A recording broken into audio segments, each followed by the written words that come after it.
ஆமாம், இப்படி உள்வலசலாக இருந்தால் ஆள் கொஞ்சம் கூணல் மாதிரி தெரியும். என்ன யோகதரிசனே, சாஞ்சுக்க. அப்போ இந்த குண்டை கட்டி விட்டா இந்த குண்டு வெயிட்டில் இப்படி இருக்கிற ஆள் கொஞ்சம் கொஞ்சமாக நிமிரும். இந்த பாருங்க, ஆள் கால் ஒடிஞ்சு போச்சுன்னா கட்டு கட்டிட்டு ராடு மண் மூட்டையை தூக்க விடாது தெரியுமா? அப்படிமா அந்த முழுங்க மரம் நிறைய காய் காய்ச்சுன்னா அதுக்கு அனுபவத்தை அது சொல்லுது. இழுத்து கட்டுவாங்கல்ல, அது மாதிரி. உன்னை ரொம்ப அருமைண்ணே, நிறைய அனுபவங்களை சொல்லியிருக்கீங்க, நிறைய பேருக்கு உதவும். உங்களுக்கு தெரியாத ஒன்றும் இல்லை. பொதுவான நீங்கள் ஒன்றும் இல்லை, பிக் பாஸ்ன்னு சொல்கிறாங்கல்ல, எங்கேயாவது ஒரு வீட்டுக்காரரை பார்த்து நேராக போயிட்டு உன் மனைவி இந்த அவனை பார்த்து சிரிச்சான்னு சொல்லி பாருங்கள்ல, பல்லார்னு அரைவாஞ்சோ. யாரை பற்றி என்னடா சொன்னேன்? கண்ணைக்கே வழிகாட்டிடா என் மனைவியை பற்றி என்னடா சொன்னேன் அப்படின்னு கேட்பேன். ஆனால் ஒரு பொம்பளை ஆள்கிட்ட போய் கேட்டு பாருங்களேன், உன் வீட்டுக்காரர் இருந்தான் போகிற வழியில் ஒருத்தியை பார்த்து சிரிச்சாங்க அப்படின்னு, அவனை எனக்கு அப்போவே தெரியுமுக்கா, அவன் சிரிச்சிருப்பாக்கா. என்னை பொண்ணுவாக்க வந்துட்டு எங்கள் சின்ன ஐயை பார்த்தவக்காவன் மானம் கட்டவன் உரலுக்கு சேலை கட்டியிருந்தாலும் உத்து பார்ப்பாங்க்கா. அடியே அப்பா, நீங்கள் பொண்ணு இல்லை, செல்ல பேசிக்கிட்டு இருங்களே. நீங்கள் என்னைக்காவது மனைவி செல்ல புருஷன் எடுத்து பார்க்கவே மாட்டேன். அந்த லாக் அவனால் எடுக்க முடியாது. ஆனால் இவன் பேசிக்கிட்டு இருக்கையில் இந்த சாமியை சுற்றி வர்ற மாதிரியே சுற்றி வரும். யாருக்கிட்ட பேசிக்கிட்டு இருக்கேன், நம்பர் என்ன, மனப்பாடம் பண்ணுறது, பேர் என்ன, கலாவா யோகதர்ஷினியா, இல்லை பேச்சுக்கு சொல்கிறேம்மா, சுற்றி வருங்க. அவன் வந்துட்டு போன பிறகு நம்பர் போட்டு எடுத்து பார்க்கறது. இவன் என்ன ரொம்ப விவரம் இல்லாதால டப்பு தான் டெலிட் பண்ணி வச்சுட்டு போயிடுவானே. எவ்வளோ அது இன்னைக்கு எனக்கு நடந்துச்சு வடிவேல்னே. இப்போ நானும் என் மனைவி தூத்துக்குடி போயிட்டு வந்தோம்மா. நானும் என் மனைவி தூத்துக்குடி போயிட்டு வந்தோம். என்ன போயிட்டு வந்து மதுரை மாட்டுத்தாவணி பஸ் ஸ்டாண்டில் இறங்குறேன். பால்னே மதுரை மாட்டுத்தாவணி பஸ் ஸ்டாண்டில் வந்து இறங்குறேன் நானும் என் மனைவியும். திடீர்னு பார்த்தா டாய் வெள்ளச்சாமின்னு ஒரு குரல் கிடைச்சு. அதுவும் பெண் குரல், நமக்கு எங்கேயோ கேட்ட குரல், தூரத்து இடிமுழக்கம் மாதிரி இருந்துச்சு. யாரா என்னடான்னு பார்க்குறேன், என் கூட படித்தவ பேர் உமான்னு பேர். அல்ல அது வேற. ஆமா உமான்னு பேர். ஆமா இல்லைண்ணம்மா, 8வதுலேருந்து 12வது வரைக்கும் நானும் அவளை ஒன்றா படித்தோம். அதுக்கு பிறகு அவளை பார்த்ததே இல்லைம்மா, அன்னைக்கு தான் பார்க்குறேன். டாய் வெள்ளச்சாமி அப்படின்னு கேட்ட உடனே அப்படி திரும்பி பார்த்தேன் பாருங்க, நான் ஹாய் அப்படின்னு பாருங்க, எங்க வீட்டு நாகலட்சுமி படம் எடுக்க ஆரம்பிச்சிருச்சு. உஷு என்னடா பெரிய வம்பா போச்சு. இந்த நேரத்தில் இத்தனை வருஷம் கழிச்சு நம்ம கூட படித்தவன்னா அவளும் நானும் நட்பு தான். எப்படி நட்பு அப்படின்னா, 2 பேரும் 8வதுலேருந்து 12வது வரைக்கும் 2 பேரும் ஒன்றா படித்தோம். உங்களுக்கு எப்படி தெரியும்? இந்தவருங்க 2 முறுக்கு கொண்டு வந்தாலும் 1 என்கிட்ட கொடுத்துருவா, 2 கடலை மிட்டாய் கொண்டு வந்தா 1 என்கிட்ட கொடுத்துருவா, 2 கடலுக்கொண்டை கொண்டு வந்தா 1 என்கிட்ட கொடுத்துருவா, 1 கடலை மிட்டாய் கொண்டு வந்தா ஒடிச்சு கொடுப்பா, 1 முறுக்கு கொண்டு வந்தா உடச்சு கொடுப்பா, 1 கல்கோணா கொண்டு வந்தா பாவாடையில் வச்சு காக்கா கடி கடிச்சு கொடுப்பா. இவ்வளவு ஏன்னே, நான் பாஸ் பண்ணதே அவள் பேப்பரை வச்சு தானே. அவள் 70 மார்க்கு, நான் 77 மார்க்கு. ஏன் எனக்கு 7 மார்க்கு தெரியும், அவளுக்கு 70 மார்க்கு தெரியும். அவள்கிட்ட வச்சு பாஸ் பண்ணாள் நம்ம. அது கூட பரவாயில்லம்மா. அதாவது அவ எப்படி இருப்பா, அப்போ எப்படி இருப்பான்னா, ஒல்லி குச்சி உடம்பு காரி, ஒட்டிக்கிட்ட உடம்பு காரி, சடையில் அடிச்சு என்ன சாச்சு புட்டா, அப்படி ஒல்லியா இருப்பா. நெடுன்னு 15-20 வருஷம் கழிச்சு பார்க்குறேன், இந்த ட்ரம்முக்கு வீல் போட்டது மாதிரி நகண்டு வர்றா. இது கூட பரவாயில்லமா, அப்பெல்லாம் 6 அடி கூந்தல் இருக்கும் அவளுக்கு. நடந்து வந்தால்னா பின்னாடி 4 பேர் தடவி கூட்டிகிட்டு வர்ற மாதிரியே இருக்கும். அவ்வளோ 6 அடி கூந்தல் அப்படி வந்துக்கிட்டு இருக்கோம். அன்னைக்கு பார்க்குறேன், அருக்காணி ஆட்டுவாள் கூந்தல் வச்சது மாதிரி இவ்வளோ நீளத்தில் அப்படியே ஆடிக்கிட்டு வர்ற. என்னடா ஆள் இப்படி இருக்கா அப்படின்னு பார்த்தேன். வந்தவொடனே எப்படிடா இருக்கான்னு கேட்டால், அவள் வீட்டுக்காரரு கூட 3 பிள்ளைய எல்லாரும் வந்தாங்க. குரல் அப்படியே இருக்குமா, எங்கேயே கேட்ட குரல் இல்லை அது. ஆமாம், இது ஒரு கண்ணியும் இல்லை. வீட்டுக்காரரு பிள்ளைய 3 பேர், எல்லாருக்கும் நான் தான் காஃபி வாங்கி கொடுக்குறேன், கூல்ட்ரிங்க்ஸ் வாங்கி கொடுக்குறேன், ஸ்வீட் எல்லாத்தையும் வாங்கி கொடுத்தேன். எல்லாம் வாங்கி கொடுத்தா டக்குன்னு பார்க்குறேன் அவளை ஆளை காணும். நம்ம வீட்டு எள்ளும் கொள்ளும் போட்டும் பொரியுது எங்கள் வீட்டில் உள்ள ஆளுக்கு, நாகலட்சுமிக்கு. திடீர்னு பார்த்தா பஸ்ஸில் ஏறிட்டான், கடைசி பஸ்ஸு போல இருக்கு. அவள் ஆளெல்லாம் ஏற்றி விட்டு வீட்டுக்காரரை உள்ளே ஏற்றி விட்டு பிள்ளைய மூணையும் ஏற்றி விட்டு ஒரு கையில் கம்பியை பிடிச்சிக்கிட்டு கண்டக்டர் மாதிரி என்னை பார்த்து பாய்டா சியூடா டாட்டாடா ஓகேடா அப்படின்னா பாருங்க, எனக்கு அடி வயிறெல்லாம் பத்தி எரியுது. ஏன் இல்ல ஏற்கனவே ஒரு டாவுக்கே நம்ம வீட்டில் நாகலட்சுமி படம் இருக்குது, இவன் 30 டா போடுறா. நம்மளும் பதில் சொல்லி ஆகணும்லம்மா, ஒரு நன்றி விசுவாசம் இருக்குல்ல. கல்கோனா சாப்பிட்டது நானும் பார்த்துட்டு பாய்னு பாருங்க, எங்க வீட்டு நாகலட்சுமி படம் எடுத்தது கொத்த ஆரம்பிச்சிருச்சு. எவா நான் சொன்னேன் என் ஃப்ரெண்டு அப்படின்னு. ஓ ஃப்ரெண்டா, கொஞ்சுறா கொல்லாவுறா வாடாங்கிறா போடாங்கிறா இருறாங்கிறா உட்காடுறாங்கிற, நீ ஈங்கிற யார் என்னை பார்த்து. என் வாய் அமைப்பு அப்படி தாண்டி இருக்கு அப்படின்னு. அது கூட பரவாயில்லம்மா. அது கடைசியில் ஒரு வார்த்தை சொன்னா, இந்த 3வது பையன் ஓன் ஜாடையில் இருக்கான், உங்க வேலையை பாருங்க.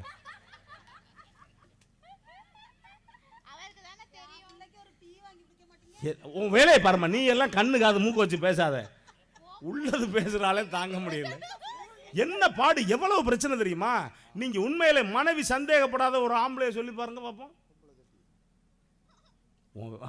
அடியே அப்பா என்ன பாடுன்றீங்க. இந்த சந்தேகத்துக்கு புலம்பித்தன் பாட்டு கொடுத்திருப்பாரு. அப்படியா? அதுவும் அதுக்கான பாட்டு தான், ஒன்று பாடலாம், ஒன்றும் தப்பு இல்லை. வெள்ளமனோ உள்ள மச்சா வெளியோரம் ஈரமென்ன, வெள்ளமனோ உள்ள மச்சா வெளியோரம் ஈரமென்ன, பக்கத்திலே நான் இருந்தோம் துக்கத்திலே நீ இருந்தா கரை சேர்ந்தாலோ, கள்ளமனோ முள்ளு தச்சு கண்ணீரை மூழ்குதடி, கள்ளமனோ முள்ளு தச்சு கண்ணீரை மூழ்குதடி.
என்ன வாழ்க்கை போதும்ல?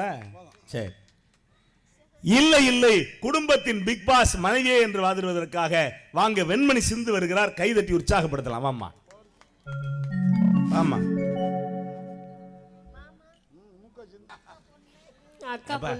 யாருக்கு அக்கா பொண்ணு? நீ பாட்டு குத்துமதிப்பா சொல்லாத. மாமன்னா அவர் தானே, அவர் தான் என்ன சொன்னார்ல அக்கா பொண்ணு. நீங்க கவனிக்கலையா? ஆமா, நீங்க பூரா இந்த பக்கமே அக்கா மகளே இந்து. ஆமா சிந்துவ அக்கா மகளே சிந்து மூக்க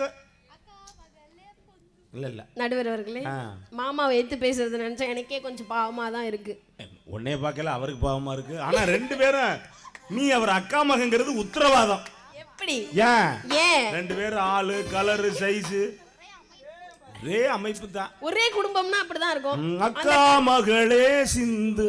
அந்த கடைசியில உட்கார்ந்திருக்கிறது யாருன்னு நினைச்சீங்க? அவர் யாரு? அவர் தான் எனக்கு சீர் செய்ய போற அண்ணன். பாருங்க, நடுவுல உட்கார்ந்திருக்கிறது யாருன்னு நினைச்சீங்க? யாரு? ஆனா ஒண்ணு மட்டும் புரிஞ்சுக்க, இந்தமா என்ன ஒண்ணு மட்டும் புரிஞ்சுக்க. ஒண்ணு, பெரும்பாலும் எல்லார் வீட்டு கல்யாணத்துக்கு பெரும்பாலான பேச்சாளர்கள் போக மாட்டாங்க. ஏன்? ஏன்? எல்லாருக்கும் நிகழ்ச்சி இருக்கும். இல்லைனாலும் சொல்லிடுவாங்க. நான் வந்து நீங்க கல்யாணத்துக்கு வாங்க, வீட்டுக்கு வாங்க, மொய் எழுதுங்கலாம் சொல்ல மாட்டேன். நீ தான் கூட்டிட்டு வர போறியா? சரி இல்லம்மா, இது வந்து அதான் நான் எல்லார் வீட்டுக்கும் கூட்டிட்டு போய் இவர் என் மாமன், இவர் என் மச்சன், இவர் அண்ணன், இவர் என் சித்தப்பான்னு ஒவ்வொரு வீட்டுக்கும் போய் மாப்பிள்ளைய காமிச்சு நான் கல்யாணம் பண்ணிட்டேன்னு மொய்ய வாங்கிட்டு வர ஆளு. ஓ, பிச்சை எடுக்கிற. சரிம்மா. நடுவர் வருங்களே. வாமா. அக்கா சிலிக்க சிலிக்க வராலே, ஏகாலியம்மா சிலுத்துக்கிட்டே ஓடி வராலே, தாயி பறந்து பறந்து வராலே, ஏ பக்கராலி பம்பரமா சுத்தி வராலே. ஆத்தா சிலுக்க ஆத்தா சிலுக்க சிலுக்க வராலே, ஏ மாரியம்மா சிலுத்துக்கிட்டே ஓடி வராலே, தாயி பறந்து பறந்து வராலே, ஏ பக்கராலி பம்பரமா சுத்தி வராலே.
ஆனா எங்க ஆத்தா ஆட்டத்துக்கு என்ன சிறப்பு தெரியுமா? 30 சுத்து சுத்தியும் கீழே விழுகல. தித்திக்கும் தெல்லமுதாய் தெல்லமுதிலும் மேலான முத்திக்கனியே முத்தமிழே, உன்னை கரம் சிரம் தாழ்த்தி வணங்குகிறேன். அன்னை தமிழுக்கு அன்பு வணக்கத்தை தெரிவித்துக் கொண்டு நடுவர் அவர்களுக்கு எதிரே நேர்க்கும் இசைவீரர்களுக்கும் ரசிகர்கள் அத்துணை பேருக்கும் என்னுடைய சிரம் தாழ்ந்த வணக்கத்தை தெரிவித்துக் கொண்டு நடுவர் அவர்களே சொல்லுமா, இப்ப இங்க என்ன பிரச்சனை? அக்கா மகளே சிந்து, எனக்கு இருக்கிறது ஒரே ஒரு மாமன், அது என்னுடைய தாய் மாமன். என்னை எதிர்த்து பேச வந்திருக்காரேன்னு நினைக்காம கூட பேச வேண்டிய தலைப்பு. நடுவர் அவர்களே, நாளா தலையில பூ இல்லாம கூட பேசுவேனே தவிர தலைப்புலத்தான் பேசுவேன். ஆமா, உலகத்துல அவ்வளவு பேச்சாளரும் அப்படிதான். ஆமா, நீ என்ன? ஏன்னா பூவெல்லாம் பிளாஸ்டிக் பூ விக்குது, அதெல்லாம் வச்சுக்கிட்டு பேசினா அவ்வளவு பவர்ஃபுல் கிடையாது. அப்பப்ப வாங்கி மத்தவங்கள்ட்ட வச்சுக்கிட்டாதான் அதுல ஒரு பவர்ஃபுல் இருக்கும். ஓசியில வாங்கி. ஆமா, அப்படி சொல்லு. எதுவா இருந்தாலும் அக்கா மகளே. நடுவர் அவர்களே, இந்த 3 பேரை கூப்பிட்டு வந்து, ஆண்கள் தான் இந்த குடும்பத்தின் பிக் பாஸ், ஆண்கள் தான் இந்த குடும்பத்தின் பிக் பாஸ். இவங்க எல்லாம் என்ன நினைச்சிட்டு இருக்காங்க? கேமரா முன்னாடி வச்சுட்டாங்களே, நம்ம எப்படியாவது கேமரா முன்னாடி போய் நம்ம யார் அவரு வாட்டர்மெலன் வரி பிக் பாஸ் பிக் பாஸ் அப்படின்னு சொன்னா தீர்ப்பு அவங்களுக்கு வழங்கிடுவீங்க நினைப்பு 3 பேருக்கும். ஆனா நடுவர் அவர்களே, நான் என்ன கேக்குறேன், பொண்டாட்டி பிடிக்கல, நீ கேமரா முன்னாடி அவ்வளவு தூரத்துக்கு எல்லாம் போக வேண்டாம். ஏன்னா கவர் ஆக மாட்டேன். ஏன் நான் கவர் ஆக மாட்டேன்? அண்ணே, நீங்க என்ன தப்பா நினைச்சுக்காதீங்க. அடங்க மாட்டேன் கேமராவுல. நான் எனக்கு கேமரா வேணா ரொம்ப பிடிச்சிருக்கு. ஏன்? எது? நான் தான் ஒல்லியா இல்ல, கேமரா எடுக்கிற மேனாவது ஒல்லியா இருக்கிறேன். அப்படி சொன்னியா? பிடிச்சிருக்கணும்னா உனக்கு வேற கல்யாணம் ஆகலையா? ஊரு பூராவா மாப்பிள்ளை தேடுறது நானு. நான் என்ன கேக்குறேன், பொண்டாட்டி வேணாம், கல்யாணத்துக்கு பின்னாடி வாழ்க்கை ரொம்ப திண்டாட்டமா இருக்கு, பொம்பளையே வேணாம்னு நினைக்கிறேன். நீங்க கல்யாணம் பண்ணும்போது பொண்ணு பார்க்க போகும்போது போதையிலையா போனீங்க? ஆமா, நிறைய பேர் அப்படித்தான் போறான். நிச்சயதார்த்தம் பண்ணும்போது நிதானத்தோட போகலையா 3 பேரும்? அம்மா ஒண்ணு தெரியாதும்மா. என்ன? கல்யாணம் பண்றப்போ பொண்ணு நிதானமா தான் இருக்கும். சரி. பொண்ணு பார்க்க போறப்போ பொண்ணு நிதானமா தான் இருக்கும். அதான் நம்ம ஆளு தான் கொஞ்சம் சரக்கே அடிக்கலனாலும் சரக்கு அடிச்ச மாதிரி உட்கார்ந்துருக்குமா. அதை பார்த்த உடனே உனக்கு தலையும் புரியாது காலும் புரியாது. நான் என்ன கேக்குறேன், கல்யாணம் குதிரை மேல ஏத்தி விட்டாங்கல்ல, ஓட முடியாது எங்க மாமாவுக்குன்னு எனக்கு தெரியும். உனக்கும் தான் முடியாது, முடிஞ்சா ஓடி இருப்பியே. நானும் பாருங்க ஓடிலாம் போக மாட்டேன், நடந்து போற பின்னாடி வான்னு சொன்னா ஆட்டோமேட்டிக்கா மனுஷன் வந்துகிட்டே இருப்பாரு. ஆனா நடுவர் அவர்களே, யானை வரும் முன்னே பண்ணிடுது. நடுவர் அவர்களே இப்படி எல்லாம் பேசாதீங்க. ஓசை கேட்டு எழுந்து என்ன அதுக்கு பாட மாட்டேன், இதுக்கு பாட மாட்டேன், இதுக்கு பாட மாட்டேன், எனக்கு மட்டும் பாடுவீங்களா? ஆமாமா, மணி யோசை கேட்டு எழுந்து. நாளா பட்டிமன்ற உலகத்திலே பப்ளிக் கேர்ள் ஒரு ஆள் இருக்கானா நான் மட்டும்தான். நாளா பிரபு மாதிரி பப்ளிக்கா இருக்க. யாரு பப்ளிக்கா இருக்கானா? பப்ளிக் எல்லாம் கிடையாது. நடுவர்களே நான் என்ன கேக்குறேன், நீங்க கல்யாணத்துக்கு முன்னாடி நான் இந்த உலகத்திலேயே ஒரு மனுஷன் இந்த பூமியை முத்தமிடணும்னு நினைச்சா பொறுப்போட இருந்து ஒரு பிக் பாஸா இருந்து உங்களை இந்த பூமியை முத்தமிட வைக்கிறது ஒரு பெண்தான். ஏமா பொய் சொல்லாத. என்ன? ஒரு பூமியை பொறுப்போட இருந்து பெண் முத்தமிட வைக்க வேண்டியது இல்ல. ஒரு கட்டிங் போட்டா அவனே முத்தமிடுவான். அப்படி சொல்ல வரல நடுவர் அவர்களே. ஒவ்வொரு சில பேர் முத்தமிட்டுக்கிட்டே கிடக்குறாங்கம்மா. பாண்டிச்சேரியில போய் பாருங்க. ஆமா, நீங்க கோட்டரும் கோழி பிரியாணி காரக்காலம் ஆஃபும் ஃபுல்லுமாவே நினைப்புல இருக்காதீங்க. ஏமா எனக்கு அதுக்கு சம்பந்தம் இல்ல. அப்புறம் எனக்கு அது டேஸ்டே தெரியாது. அது வேற. கேமரா ஓடிக்கிட்டு இருக்குல்ல. சரி சரி. நாங்க இப்ப வர்ற வழியில பார்த்தோம், பட்டுக்கோட்டைக்கு தாண்டினேன். வடிவேலன்ட்ட கேளுங்க, என்ன புள்ளைக்கு அப்ப என்ன ஊட்டி வர்றேன். பப்ளிக்ல நாடு எப்படி போச்சு பாருங்க. பப்ளிக்ல ரோட்ல 5 பேர் நின்னுக்கிட்டு 5 கப்பல வச்சிருக்காங்க. இவ்வளவு பெரிய கப்பல இவன் அவனுக்கு ஊட்டி விடுறேன், அவன் இவனுக்கு ஊட்டி விடுறேன். ஆனா 4 பேர் 4 வருஷம் கூட தாங்காது. மூஞ்சி மொத்தமா வீங்கி இருக்கு. நீங்க பேசுங்க. மகளே சிந்து. நடுவர் அவர்களே, பூமியை முத்தமிடுறதுங்கிறது பூமியை முத்தமிடுறது கிடையாது. குடிகாரம் பூமியை முத்தமிடுறதுக்கு பேரு நான் சொல்ல வரல நடுவர் அவர்களே. ஒரு அம்மா நினைச்சா தான் அந்த குழந்தை இந்த பூமியிலே வந்து பிறக்க முடியும். அவ மட்டும் பப்பாளி பழத்தை தின்னு இந்த 3த்தையும் காலி பண்ணணும்னு நினைச்சிருந்தா இந்த பூமியில வந்து பிறந்திருக்க முடியுமா? இப்ப சொல்லுங்க, பிக் பாஸ் யாரு? பெண்கள் நாங்க தானே. பப்பாளி பழம் பப்பாளி பழம் பப்பாளி பழத்தை தின்னு கருவிலேயே காலி பண்ணியிருந்தா நீங்க பிறந்திருப்பீங்களா? 50 பப்பாளி பழம் தின்னாலும் காலி பண்ண முடியாது. எங்க அப்பத்தா அப்படி நினைக்கல. ஏன் காலி பண்ண முடியாதுன்னு தான் முறையை மாத்தி சொல்லாத. அம்மாயா அம்மாச்சி. நடுவர் அவர்களே, எங்க அம்மா எங்க மாமா வந்தோடனே புருஷன் பொண்டாட்டி சண்டை, புருஷன் பொண்டாட்டி சண்டை, புருஷன் பொண்டாட்டி சண்டைனா நான் கல்யாணம் பண்ணா புருஷனுக்கும் பொண்டாட்டிக்கும் தானே சண்டை நடக்கும். ஆமா, எப்படி இவ்வளவு கரெக்டா சொல்ற? ஆமா, அடுத்த வீட்டுக்காரனோட சண்டை நடந்தா கம்ப்ளைண்ட் கொடுக்க போயிட மாட்டாரா மனுஷன்? சண்டை வேற மாதிரி ஆகி போயிடும். ஆமா நடுவர் அவர்களே, எதுக்கு எடுத்தாலும் புருஷன்ட்ட இதை கேட்கறான், புருஷன்ட்ட அதை கேட்கறான், புருஷன்ட்ட நகை கேட்கறான், நட்டை கேட்கறான், ஒரே கம்ப்ளைண்ட். அதனால வாங்கி கொடுக்கற நாங்க தான் பிக் பாஸ். அப்படி கிடையாது நடுவர் அவர்களே. பொண்டாட்டி புருஷன் கிட்ட தான் கேட்கணுமே தவிர பக்கத்து வீட்டுக்காரன்ட்ட போயா கேட்க முடியும்? கேட்டா குடும்பம் சரியில்லைன்னு அர்த்தம். பொண்டாட்டி புருஷன்கிட்ட ஏதாவது வாங்கி கேட்டா ஒண்ணு வாங்கி தரேன்னு சொல்லணும், இல்லையா வாங்கி தரலடின்னு சொல்லணும். அப்படியே இல்லையா வாங்கி தர மாதிரி ஒரு டயலாக்காவது விடணும். எதுக்கு லாய்க்கு இல்லைன்னா நீங்க எல்லாம் என்னத்துக்கு கிளம்பி வந்தீங்க? நம்மளால ஈஸியா சொல்லுவான் பாத்திருக்கீங்க. என்ன? ஏங்க நகை எடுப்போமா? எடுப்போம் எப்போன்னு மட்டும் சொல்ல மாட்டேன். ஆமா, ஆனா நடுவர்களே எனக்கு கல்யாணம் ஆகல தானே. எனக்கு கல்யாணம் ஆன பிறகு நான்லாம் போற குடும்பம் ஓங்கி உயர்ந்த குடும்பமா மாறிடும். என்னம்மா மாற? ஓங்கி உயர்ந்த குடும்பம். ஓங்கி உயர்ந்த ஒண்ணு மட்டும் எழுதிக்க. என்ன? நீ போன உடனே அந்த வீடு 1/2 அடி கீழே இறங்கிரும். அப்படி அந்த ஏன் வேகமா ஓடிராத, 1 அடி இறங்கும். நான்லாம் கல்யாணத்தப்ப பாருங்க சிக்கன் ஸ்ரேயா மாதிரி மாறிடுவேன். டயட் ஃபாலோ பண்ணிட்டு இருக்கேன். எது? சிக்கன் ஸ்ரேயா மாதிரி மாறி. டயட் ஃபாலோ பண்ணி எப்படி இருக்க ஆளு? இல்ல டயட் ஃபாலோ பண்ணலாம்னு நினைப்பேன். ஏய் பாப்பா பயந்துரும்ல. டயட் ஃபாலோ பண்ணலாம்னு நினைப்பேன். தாய்மா மாமாவும் இப்படி இருக்காரு, பக்கத்துல இருக்கிற மாமாவும் இப்படி இருக்காரு, நம்ம மட்டும் ஒல்லியானா குடும்பம் தப்பா போயிடும்ல. ஆமாமா ஆமாமா ஆமாமா. அதனால நான் அதை கைவிட்டுட்டேன் நடுவர் அவர்களே. புருஷன்ட்ட பொண்டாட்டி ஏதாவது வாங்கி கேட்கும் போது புருஷன் கோபப்படதான் செய்வாரு.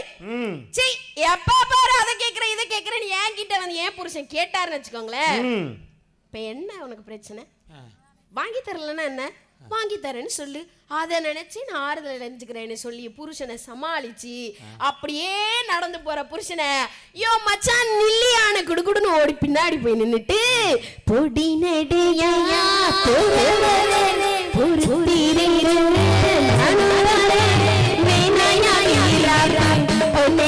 சின்ன போட்டி மாறாப்பு.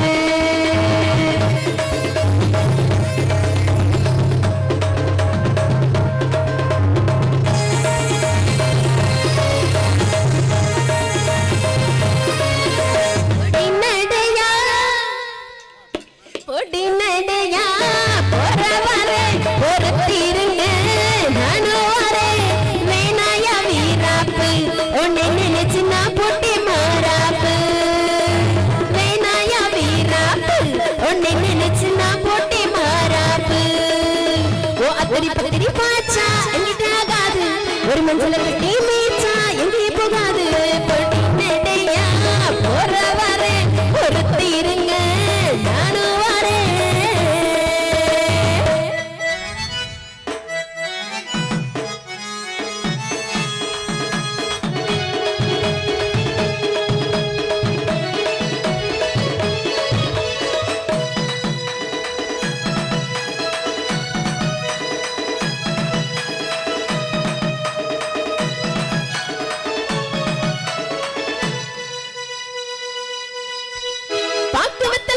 உனக்கு கொடுக்கட்டுமா நல்ல பகல மல்லி பூவை எடுத்து கொடுக்கட்டுமா, பாக்கவத்துல மடிச்சு உனக்கு கொடுக்கட்டுமா நல்ல பகல மல்லி பூவை எடுத்து கொடுக்கட்டுமா.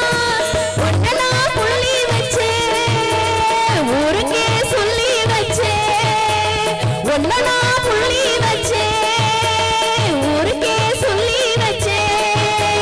வாங்கடா உப்பாடி வாங்க போறேன், தாங்கடா உத்தோட தாங்க போறேன்.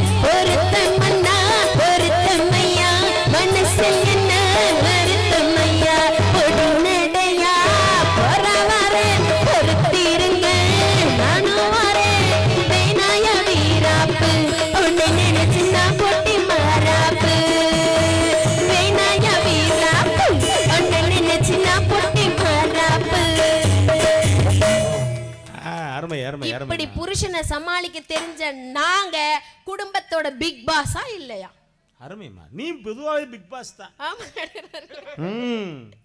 நடுவர் அவர்களே, கணவன் இன்னைக்கு இருக்கிற புருஷங்களா பாருங்க, வீட்டுக்கு வெளியில எவ்வளவு பெரிய மகாராஜா வேணா இருக்கட்டும், எவ்வளவு பெரிய பிக் பாஸா வேணா இருந்துட்டு போகட்டும், ஆனா வீட்டுக்குள்ள காலடி எடுத்து வச்ச உடனே அவரு கையில சுத்திக்கிட்டு வராருல இந்த சாவி. சொல்லுமா, நீங்க வாசிக்கிற வேலையை மட்டும் பாருங்க. நடுவர் அவர்களே, வெளியில எவ்வளவு பெரிய மனுஷனா இருந்தாலும் சரி, வீட்டுக்குள்ள கால் எடுத்து வச்ச உடனே அவருதான் பூட்டிட்டு சாவியை எடுத்துட்டு வருவாரு. இப்படி இப்படி இப்படி இப்படி இப்படி சுத்திக்கிட்டு உள்ள வந்தாலும் கூட அந்த சாவிய எங்க வைக்கிறன்னு கூட தெரியாத ஒரு ஞாபக மறதி மண்ணு முட்டு சாம்பிராணி தான் இவங்க எல்லாம். ஆமா நடுவர் அவர்களே, வீட்டுல வந்து சாவியை எங்க வச்சோம் எப்படி வச்சோம்னு கூட தெரியாது. ஏன் இவ்வளவு சொல்றீங்க? சொல்றது கரெக்ட் தான். கரெக்டா, சாவியை எங்க வச்சோம் எப்படி வச்சோம்னு தெரியாது. சாவியவே எங்க வச்சோம் எப்படி வச்சோம்னு தெரியாத ஆளுக்கு பாக்கெட்ல பணம் எவ்வளவு வச்சான் எப்படி வச்சோம்னு என்ன தெரிய போகுது? காலையில ஆனா நம்மால எண்ணி பாப்பான் தனியா. என்ன 2500 குறையுது, 2200 குறையுது. நாங்க என்ன பண்ணிருப்போமோ இங்க கொடுத்துருப்போம் கேட்டு மனைவி கிட்ட ஏமா பாக்கெட்ல என்ன பாக்கெட்ல என்ன பாக்கெட்ல இல்ல ஒண்ணும் இல்ல நாங்க என்ன எடுத்து எங்க அப்பா வீட்டுக்கு கொடுத்துருவோம்னு உங்களுக்கு டவுட்டா இருக்கா? ஏன் அக்கா தங்கச்சிக்கு செஞ்சிருக்கோம்னு உங்களுக்கு டவுட்டா இருக்கா? இல்ல என் அண்ணன் தம்பி எல்லாம் வர வச்சு நைசா பைசா கொடுத்து அனுப்பிடுவோம்னு நீங்க நினைக்கிறீங்களா? நீங்க தான் புழுங்கரிசியா கட்டப்பையில போட்டு கொடுக்கறாளாச்சே. அப்படி எல்லாம் செய்ய மாட்டான் நடுவர் அவர்களே. ஏன் புருஷன் சம்பாதிச்ச காசை நான் சிறுவாட்டு விசா சேர்த்து வைக்கணும்னு சொல்லிட்டு சில்லற காசா கூட சேர்த்து வச்சிருப்போம் நடுவர் அவர்களே. இந்த பக்குவம் எல்லாம் உங்களுக்கு கிடைக்கதா? நடுவர் அவர்களே, ஒரு நகை எடுத்தா கூட அந்த நகையை கணவனுக்கு தெரியாம திருட்டுத்தனமா ஒளிச்சு வச்சு கூட குடும்பத்துக்குள்ள ஒரு பிக் பாஸா நடந்துட்டு இருக்குது பொண்டாட்டி நாங்க. ஆனா ஒரு என்னது 200 ரூபாய்க்கு, இப்பெல்லாம் 200 ரூபா கிடையாது, ஒரு வெள்ளி மோதிரம் போட்டா கூட, எங்க மாமனுக்கெல்லாம் ஒரு வெள்ளி மோதிரத்தை எங்க அத்தை போட்டு விட்டா கூட உடனே எடுத்துட்டு போய் அவரு குடிக்க மாட்டாரு. சேச்சா, அவரு குடிக்க மாட்டாரு. குடிகார நண்பர்களுக்கெல்லாம் கூட்டு சேர்ந்து வாங்கி கொடுத்து குப்புற படுக்க வச்சிருவாரு. அப்படியாப்பட்டவரா இருக்கிற இவரை எப்படிங்க நம்பி நம்ம வந்து அவர் சம்பாதிக்கிற காசை செலவு பண்ண தெரியாத மனுஷன் நடுவர் அவர்களே. அவருக்கு சம்பாதிக்க மட்டும்தான் தெரியும், செலவு பண்ண தெரியாது. கேள்விப்பட்டேன். அவரு கடவுனை உடனே வாங்கி வீட்டைத்தான் கட்ட தெரியும் அவருக்கு. அந்த வீட்டை எப்படி சுத்தமா வச்சுக்கணும், பிள்ளைய பொண்டாட்டி பிள்ளைகளை எப்படி பத்திரமா பாத்துக்கணும்னு தெரியாது. அம்மா அப்பாவை நம்ம பொண்டாட்டி தான் பத்திரமா பாத்துப்பாளேன்னு அவருக்கு தெரியாது. என்னதான் தெரியும் அவருக்கு? தெரிஞ்சதெல்லாம் சம்பாதிக்கணும், சம்பாதிச்ச பணத்தை பொண்டாட்டி கையில வந்து பத்திரமா கொடுக்கணும். பொண்டாட்டி கையில கொடுத்துவிட்டு பொண்டாட்டி என்ன சொல்றாளோ ஒன்னு சரிமான்னு சொல்ல தெரியும், இல்லைன்னா சாரிமான்னு சொல்ல தெரியும். சரிமா சாரிமா, சரிமான்னு சொல்லணும், இல்லாட்டி சாரிமான்னு சொல்லணும். அதுதான் ஒரு புருஷனுக்கு அழகு நடுவர் அவர்களே. எப்படி தெரியுமா சொல்லணும்? எப்படி? 6 மணிக்கு விளக்கு வச்சு வீட்டுக்கு வந்திடணும், 7 மணிக்கு குளிக்க வச்சு முதுகு தைச்சிடணும், 8 மணி ஆனா என்னோட புள்ளியால சாப்பிடணும், பின்ன இரவு உட்கார்ந்து அவத்தரம் அடிச்சு போட்டுக்கணும், 9 மணி அடிச்சா பாய் அடிச்சு செலவழிக்கணும், 10 மணிக்கு விளக்கணைச்சு பக்கத்துல வரணும், 8 பட்டி ராசா கொஞ்சம் காத கிடுங்க லேசா, 8 பட்டி ராசா கொஞ்சம் காத கிடுங்க லேசா, கட்டின புருஷன் இருக்கும் வரையும் சொல்லித்தர லேசா, கட்டளை எடு அப்படிதான், அதான் சரி. ஆனா நெப்போலியனை ஒரு ஆள் பாட வச்சிருக்காரு பாருங்க இந்த பாட்டை. அப்பா அப்பா என்ன கொடுமை பாருங்க, நம்ம எதெல்லாம் அனுபவிக்கிறோம் பாருங்கண்ணே. ஒரு படத்துல இளையராஜா வேணும்னே வித்தியாசமா ஒரு பாட்டு பண்ணிருப்பாரு. என்ன பாட்டு? என்ன பாட்டு தெரியுமா? அண்ணே என்னே சிப்பா என்னே நம்ம ஊரு நல்ல ஊரு இப்ப ரொம்ப கெட்டு போச்சே, சொன்னா வைக்க கேடு நான் சொல்லாட்டி மான கேடு, அண்ணே என்னே சிப்பா என்னே நம்ம ஊரு நல்ல ஊரு இப்ப ரொம்ப கெட்டு போச்சே. ஒரு ஸ்டைலா பாட வச்சது சூப்பர். அதுக்கு பிறகு பெரிய கொடுமை, குன்னக்குடி வைத்து அந்த வயலின் வாசிச்சாருன்னா கேட்க முடியும், பாடினாருன்னா கேட்க முடியாது. அவர் ஒரு பாட்டு பாடி கேட்டிருக்கீங்களா? கொட்டாம்பட்டி ரோட்டிலே போற சோக்கிலே குட்டியத்தான் பாப்பனா ரொட்டியத்தான் திப்பனா ரொட்டியத்தான் திப்பனா குட்டியத்தான் பாப்பனா, கொட்டாம்பட்டி ரோட்டிலே குட்டி போற சோக்கிலே. இது அதுக்கு பிறகு சூப்பர் ஸ்டாருக்கு ஒரு பாட்டு இளையராஜா. அவரு சொன்னால் போதும் 100 மாப்பிள்ளை மாலையிட கிடைக்கலாம், இங்கே 10 காலை மாலைதான் சேலையை துவைக்கலாம், என்னை போல நல்ல மாப்பிள்ளை வாய்ப்பு ஒரு அதிசயம், என்னை நீயும் பெற்றுக் கொண்டது பாதையின் பாக்கியம். பாக்கியம் இல்ல, மெதுவான கட்டில் நாடகம் நீயும் நானும் ஆடலாம், வெள்ளி வானில் தோன்றும் மட்டிலும் வெக்கம் இன்றி கூடலாம், உன்னை பார்த்து நான் சொக்கி போகிறேன், வர வர கட்டு தங்கமே கட்டழகு கொட்டி பார்த்தேனே கட்டில் பக்கவானே அடிக்குது குளிரு சரி.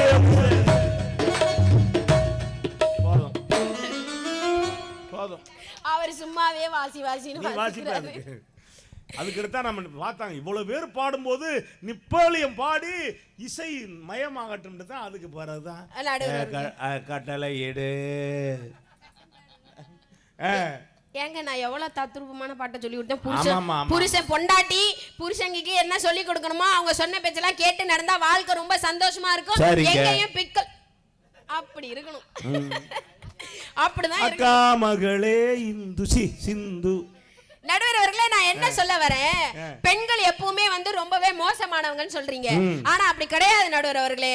எங்க வீட்டுல கல்யாணத்துக்கு முன்னாடி எங்க வீட்டுல கஞ்சியை குடிச்சாலும் எங்க அப்பா அம்மாவுக்கு நாங்க மகாராணியா தானே வாழ்றோம். ஆனா கல்யாணம் பண்ண பிறகு உங்க வீட்டுக்கு நாங்க வந்த பிறகு காலையில எந்திரிச்சோன்னே காஃபி போட்டு நாங்க தான் கொடுக்கணும், காலையில எந்திரிச்சோன்னே டிஃபன் செஞ்சு கொடுக்கணும், மதியானம் சாப்பாடு செஞ்சு கொடுக்கணும். உங்க அப்பா அம்மா சித்தப்பா பெரியப்பா சின்ன மாமியா பெரிய மாமியா அத்தனை பேருக்கு சமைச்சு கொட்ட வேண்டியது எங்க வேலைன்னு வச்சிருக்கீங்களே, நாங்க அதையும் செய்யறோம்ல. அதே மாதிரி தானே நீங்களும் எங்க வீட்டுக்கு மாப்பிள்ளையா வரீங்க. அப்படி மாப்பிள்ளையா வரும்போது நீங்க தானே எங்க வீட்ல வந்து எங்க வீட்ல இருக்கிற அப்பா அம்மா சித்தப்பா பெரியப்பா மாமா மச்சானுக்கெல்லாம் காலையில காபி போட்டு கொடுக்கணும், காலையில டிஃபன் பண்ணி கொடுக்கணும், மதிய சாப்பாடு செஞ்சு கொடுக்கணும், சாயந்தரம் டீ போட்டு கொடுத்து எங்க வீட்ல உள்ளவங்க எல்லாம் தூங்கின பிறகு தானே நீங்க போய் தூங்கணும். அதுக்கு ஒண்ணு செய்யுமா? என்ன? உன் கல்யாணத்தப்ப உன் புருஷனுக்கு தாலியை கட்டி நீ கூட்டி போயிரு. ஏன் புருஷனுக்கு தாலி கட்ட நான் தயாரா தான் இருக்கேன். அவர் கொஞ்சம் உயரங்கிறதுனால எட்ட மாட்டாரு. பரவாயில்ல, தலையில ஏறி உட்கார்ந்து கட்டு. நடுவர் அவர்களே, நான் என்ன கேக்குறேன்னா, பிறந்த வீட்டிலையும் நாங்க வேலைக்காரி மாதிரி தான் இருக்கோம், புகுந்த வீட்டுக்கும் போய் உங்களுக்கு நாங்க வேலையை தானே செஞ்சுட்டு இருக்கோம். கல்யாணத்துக்கு சரி, ஆம்பளை என்னமா நகைக்கண்ணு முளைச்சதுல இருந்து உழைக்க ஆரம்பிக்கிறவன் சாகுற வரைக்கும் உழைக்கிறானே, ஏன் உழைக்கிறான், எதுக்கு உழைக்கிறான்னு கேக்குறியா? உடம்பு சரியில்லைன்னா வீட்டுல வந்து படுத்திருக்க முணங்குறானே, அப்பவாவது கஷ்டப்படுறானே, அவன் காலுகையை பிடிச்சு விடுவோம்னு என்னைக்காவது நினைச்சிருக்கியா? படுத்த உடனே கொரட்டை விடுற, கட்டில் கடபுடன்னு ஆடுது, என்னைக்காவது நினைச்சிருக்கீங்களா? சரி, கஷ்டப்படுறானே, அங்க இருந்து வந்தா நீ எனக்கு 5000 சேலை எடுத்து கொடுன்னு கேக்குறியே, ஒரு நாளைக்கு அந்த பணம் எப்படி வருது மாமா? 500 ரூபாய் சேலை எடுத்து கட்டிக்கிறேன்னு என்னைக்காவது நினைச்சிருக்கீங்களா? நேரம் எல்லாம் நகை வேணும்னு கேக்குறீங்களே, ஏயா இவ்வளவு நகை நான் போடுறேன்னு நீ ஒரு செயின் போடுன்னு என்னைக்காவது கேக்குறியானே? 4 முளை வேட்டி எடுத்து நம்மால ஒழுங்கா கட்ட தெரியாம கட்டிக்கிட்டு தொலைஞ்சிட்டு போகுதுன்னு போறானே, மாமா நல்ல வேட்டி 8 முளை வேட்டியா 2000 ரூபாய்க்கு எடுத்து கட்டுன்னு என்னைக்காவது கேட்டிருக்கியா நீ? அதையெல்லாம் கேட்காம பாத்திரம் வளர்க்குறான், பண்டை வளர்க்குறான், பூசாரி வைக்கணும். நடுவர் அவர்களே, நான் என்ன சொல்ல வரேன்னா, இத்தனையும் உங்களுக்கு நாங்க வாங்கி கொடுக்கணும், வாங்கி கொடுத்தா உங்களுக்கு எல்லாம் பத்திரமா வச்சுக்க தெரியாது நடுவர் அவர்களே. எது? ஒரு செயினை நாங்க போட்டோம் அப்படின்னா போற வர எவ்வளவு பார்த்து உங்களை பல்ல இலச்சா கழட்டி கொடுத்துட்டு வந்துருவீங்க. யாரு? நீங்க. சரி, யாருக்கு? அவருக்கு வச்சு. ஐயா மாமா, உங்களுக்கு அந்த பவுன் செயினை பத்திரமா வச்சுக்க தெரியாது. வேட்டி சட்டை போட்டுட்டா யாராவது இட்லி சுட்டு தரேன்னு சொன்னா வேட்டி அவுத்து கொடுத்துட்டு கூட வீட்டு பண்ணி ஆமா இருக்கிற ஆம்பளை எல்லாம் டவுசரோட தெரியுறான். நடுவர் அவர்களே, கல்யாணத்துக்கு பிறகு நீங்க எங்க வீட்டுக்கு வந்தாலும் உங்களுக்கு நாங்க சேவை செய்யறோம், நீங்க உங்க வீட்டுக்கு போனாலும் உங்களுக்கு நாங்க சேவை செய்யறோம். நாங்க பிறந்த வீட்டையும் சுமக்குறோம், புகுந்த வீட்டையும் சுமக்குறோம். ஆமா நடுவர் அவர்களே, தவளை மாதிரி நீரிலையும் நிலத்தையும் எப்படி வாழுதோ அதே மாதிரி 2 வீட்டையும் சமாளிக்கிற தைரியமும் சாமர்த்தியமும் பெண்களுக்கு இருக்கிறதுனாலதான் நாங்கெல்லாம் பிக் பாஸ். ஒன்னு புரிஞ்சுக்க. என்ன? கல்யாணத்துக்கு பிறகு, கல்யாணத்துக்கு முன்னாடி ஆம்பளைக்கு ஒரு செம, என்ன கல்யாணத்துக்கு பின்னாடி 15 செம. என்ன 15? கல்யாணம் முடிஞ்ச உடனே அங்க இருந்த தங்கச்சி வரும். சரி, ஏன்னே கல்யாணத்துக்கு முன்னாடி ஆம்பளை மாதிரி தானே இருந்தேன், இப்ப அதுக்கு பொண்டு செட்டு மாதிரி அலையிற, உன் பொண்டாட்டி பின்னாடியே அலையிறான்னு சொல்லிட்டு போகும். அங்க இருந்து அம்மா வரும், நல்லா தான் இருந்துச்சு, நான் ஆரப்பைய என்னைக்கு வந்தாலோ அன்னைக்கு அவ பேச்ச கேட்டுக்கிட்டு அவன் பாட்டுக்கு திரிகிறான்ட்டு வரும். அப்பா வருவாரு, அப்பா கஞ்சாடையில பாத்துறாரு. என்ன நமக்கு வாச்சது அவ்வளவுதான். என் புள்ள சிங்கம் மாதிரி இருந்துச்சு. சரி, என்னமோ கேடு கட்ட நிலைமை நாய் மாதிரி அலைஞ்சுக்கிட்டே இது. நான் என்ன கேக்குறேன் சமாளிச்சு அப்புறம் நீங்க 4 பேரையும் மொத்தமா திட்டுறீங்களா, அதை வச்சு சமாளிச்சு. நடுவர் அவர்களே, உங்க வீட்டுக்கு வந்த மருமக இப்படி எல்லாம் பண்ணா உங்களுக்கு கசக்குது, உங்க வீட்டு பொண்ணு மட்டும் இன்னொரு வீட்டுல போய் சாமர்த்தியமா நடந்தா உங்களுக்கு எல்லாம் இனிக்குதா? அதானே கேளுமா அவர்கிட்ட. உங்க அக்கா தங்கச்சியை மட்டும் தனி கொடுத்தன போனா சாமர்த்தியக்காரன்னு உங்க அம்மா பீத்துன்னு பீத்துறாங்களே. சொல்லட்டுமா? என்ன? எந்த ஆம்பளையும் போயிட்டு நீ தனி கொடுத்தன போன்னு எந்த அக்கா தங்கச்சிட்டையும் சொல்ல மாட்டான். ஏன்? இவன் இங்க படுற நம்மள அவனுக்கு தெரியுமே.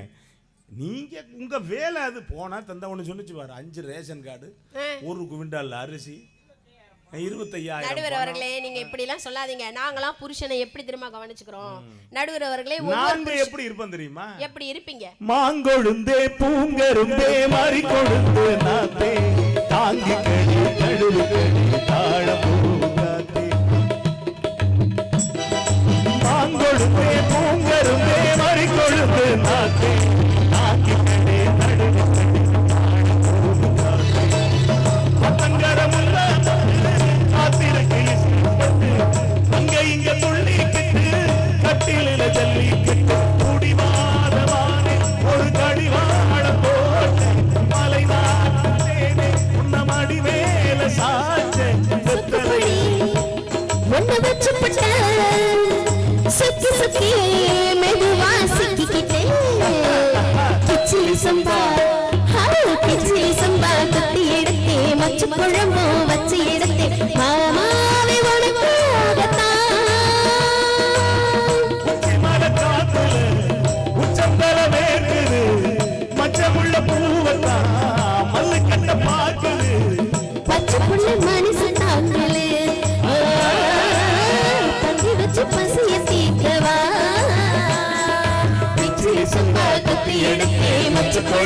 வச்சு எடுத்தேன் மாமாடி அடித்தோ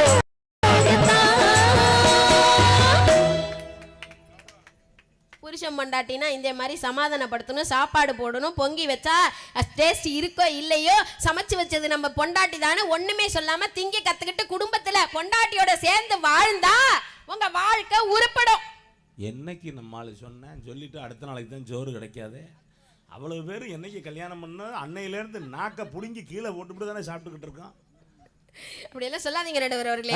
நான் என்ன சொல்றேன் தெரியுமா, இன்னைக்கு வந்து பேசினவங்க எல்லாரும் என்ன தெரியுமா சொன்னாங்க, இன்னைக்கு பேசின எல்லாரும் என்ன தெரியுமா சொன்னாங்க, எங்களுக்கு ஆம்பளை, நாங்களும் ஆம்பளை அப்படின்னாங்க.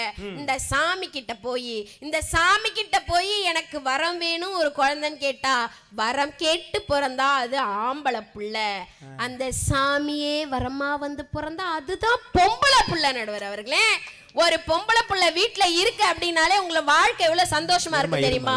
எனக்கு ரொம்ப நாள் அந்த டயலாக் சொல்லிட்டு தெரியுது. என்ன எனக்கு இது ஒண்ணும் என்ன சாமியே வந்து பிறந்தா பொம்பளை புள்ள அப்படின்னா உண்டியல் எங்க இருக்கு?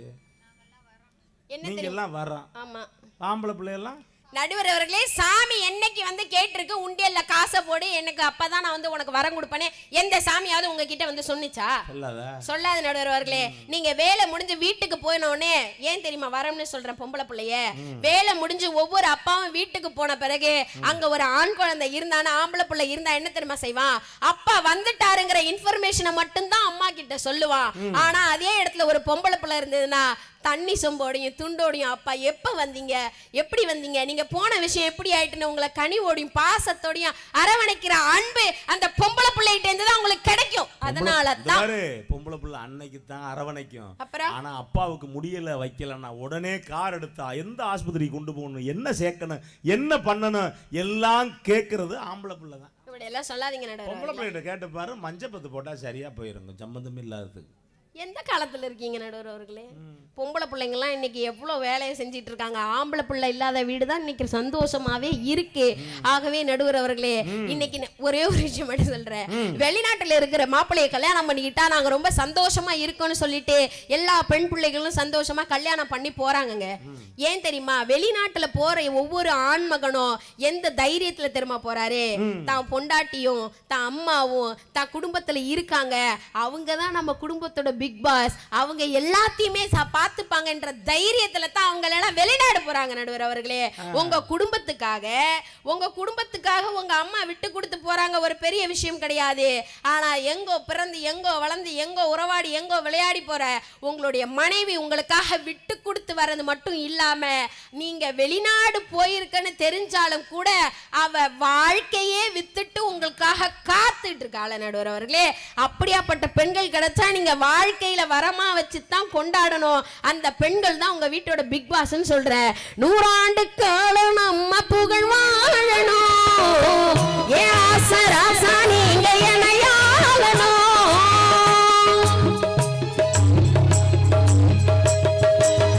வல்லவனின் வாசுகிய பால் வாழணும், வாழ்க்கையில எனக்கு நல்ல துணையாகணும், உன்னை கட்டிக்கிறேன் ஐயா எனக்கு புருஷனா, நீ இருக்கும் இடமெல்லாம் என்னைக்கும் அரசனா, உன்னை நெஞ்சில நினைச்சு மஞ்சள் குளிச்சு மஞ்சத்தில் வாழுது, எப்பத்தான் வருவீங்க ஏங்குது, அந்த ஒரு நொடிக்காக உசுரி வாழுது, எப்பத்தான் வருவீங்க உள்ளோ ஏங்குது, அந்த ஒரு நொடிக்காக உசுரி வாழுது, மச்சான் மச்சான் மச்சான் மச்சான் ஆசை மச்சானே, இந்த அழகு செயல மேல நானே சுவச்சேனே, நான் பூ முடிஞ்சே பொட்டு வச்சேன் வரவுக்காகத்தான், நான் கண் விழிச்சு காத்திருக்கேன் உறவுக்காகத்தான், எப்பத்தா எப்பத்தா எப்பத்தா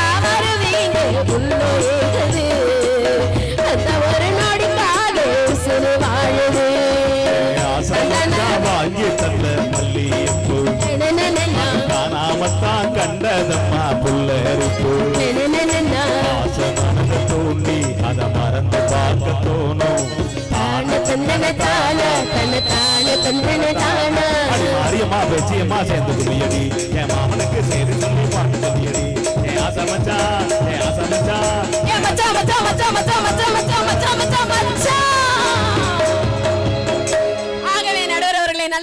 தான் வழங்குவீங்க எங்களுக்கு ஒரு வாய்ப்பளித்த வாய்மொழி கேட்டு மதிமிக்கும் நன்றி பாராட்டி விடைபெறுகிறேன். நன்றி வணக்கம். என்ன திடீர்னு எப்பவும் ரேடியோல